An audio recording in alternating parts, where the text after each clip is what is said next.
देखना लाइव हो चुका है क्या? सर क्या सबसे पहले पकड़े जाते हैं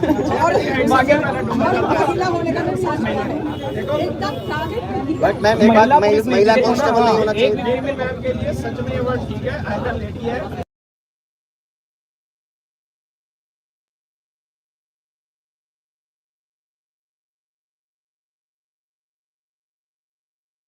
लेकिन चलो मैडम ने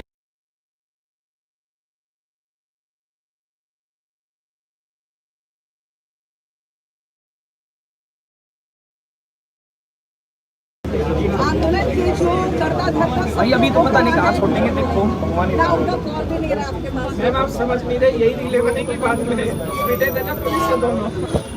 बात तो यही है। प्यारे साथियों नमस्कार। आप सब लोगों को पता है कि आज सब लोग इस देश के टीचर्स और लगभग बहुत सारे टीचर्स थे जिनको सुबह से ही गवर्नमेंट प्लानिंग कर रही थी कि इनको इकट्ठा ना होने दें। फिर भी लगभग मैं ये कहूँगा देश भर से ज़्यादा 100 से ज़्यादा टीचर्स यहाँ थे और अभिनय सर थे,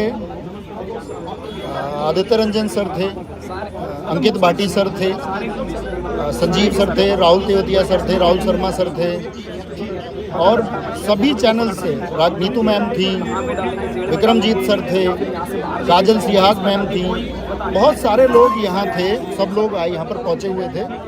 तो इन लोगों ने प्रॉमिस किया कि डीओपीटी से बात करेंगे। तो 4 लोगों का हमारा नाम हो गया।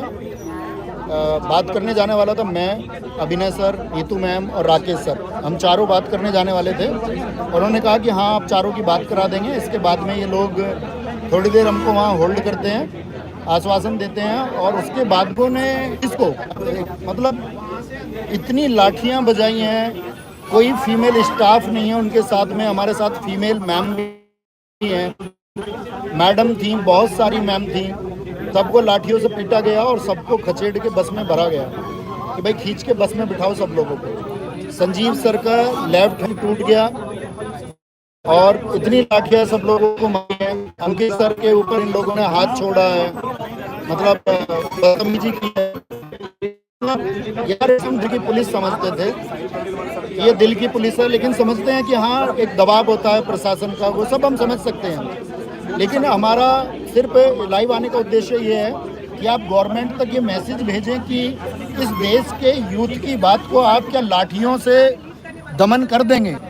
क्या इस युवा वर्ग की जितनी भी बात है, वो जो परेशान है, जो उसको प्रताड़ित किया गया है, वो जो दुख है आगामी परीक्षाओं के लिए, वो जो चिंतित है, क्या उस तरीके से वो चीज़ें कर दी जाएंगी? ये सर का हाथ यहाँ से टूट चुका है जिसको बांधा हुआ है ऊपर।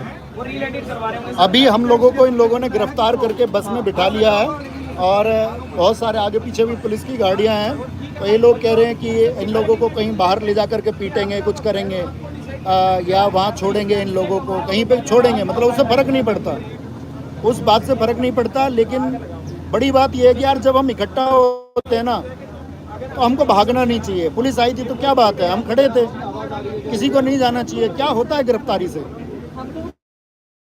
इस भविष्य को सोचते हुए फांसी के फंदे पर हंसते हंसते झूले थे।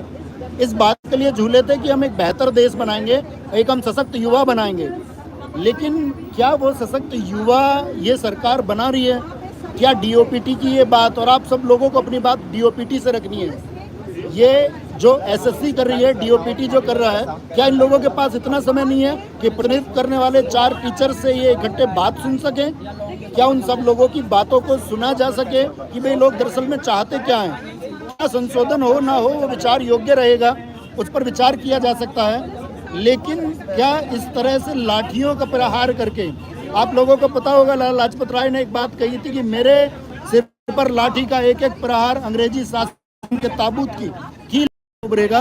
और मैं ये कहता हूँ इस देश के अध्यापकों पर यदि लाठियाँ बांधी जाती हैं तो इस देश के युवाओं की आवाज़ को दबाने का काम तुम कर रहे हो।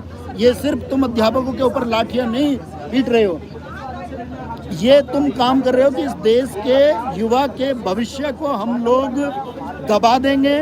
भविष्य की बात कोई भी की जाएगी, शिक्षा की बात कोई भी की जाएगी तो उसको लाठियों के दम पर दबा दिया जाएगा। और ये डीओपीटी की या इस दिल्ली पुलिस की हम कहेंगे कि इस तरह की जो भी ये कार्रवाई थी ये एकदम से शर्मनाक है। और इन्हीं शर्मनाक कार्रवाई के बारे में हमने भी उम्मीद नहीं की। और कोई फर्क नहीं पड़ा दोस्त, इस प्रक्रिया में जान जाएगी लेकिन ये आवाज़ उठती रहेगी। और डीओपीटी को ये बदलाव करने होंगे।